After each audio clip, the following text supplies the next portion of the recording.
நீங்கள் டைரக்டருக்கு தெரியாமல் தானே இந்த சிரிச்ச அப்படின்னு. ஆமாம் சார் அப்படின்னுச்சு. ஸோ அப்படி தான் அது நடந்தது.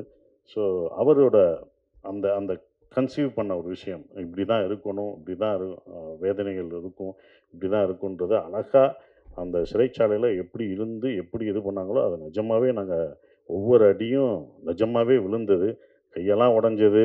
ஒருத்தன் அடிக்க தெரியாம அடிச்சு என் கையெல்லாம் உடைச்சாங்க. அதெல்லாம் கத்துறேன்.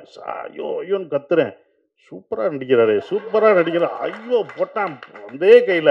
நான் சொன்னேன், "ஏய் இந்த கை எனக்கு ஏற்கனவே அடிபட்டுருக்கு. நான் வந்து இதா இருக்கு. இங்க அடிக்காத, இங்க எங்க வேணா அடின்னு" தலைகீழ தொங்க விட்டாங்க. அடிக்கும்போதே நான் கத்துறேன்.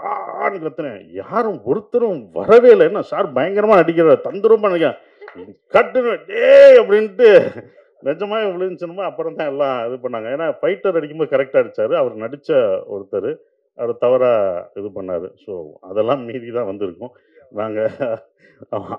அது சிறப்பா இருக்கிறது.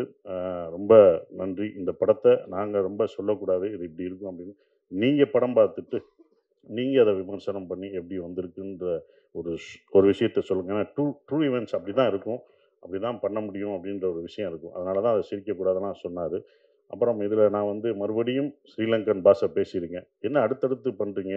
ஆ என்ன அடுத்தடுத்து ஈழத்தமிழ்ல பேசுறீங்க? அப்படிலாம் கேட்டாங்க. அதுவும் தமிழ் தான்ல. அது என்னோட தமிழ் தான்ல. அத நான் பேசுறதுல என்ன? இப்ப 4 படம், 5 படம் வந்தாலும் அதே இதில தான் நான் 10 படம் பண்ணாலும் அது பண்ணுவேன். அது தமிழ் படம் தானே. தமிழ் தான் நான் பேசுறேன். அப்படின்ற ஒரு விஷயம். அந்த தமிழ் இதுதான் முன்னாடி பண்ணோம். டூரிஸ்ட் ஃபேமிலிக்கு முன்னாடி பண்ண படம் தான் ஃப்ரீடம். அது பல தாமதங்கள் ஆகி, அது வெற்றிகரமா இவ்வளோ தூரம் கொண்டு வந்திருக்கிறதே ஒரு வெற்றி தான். தியேட்டருக்கு கொண்டு வந்தது.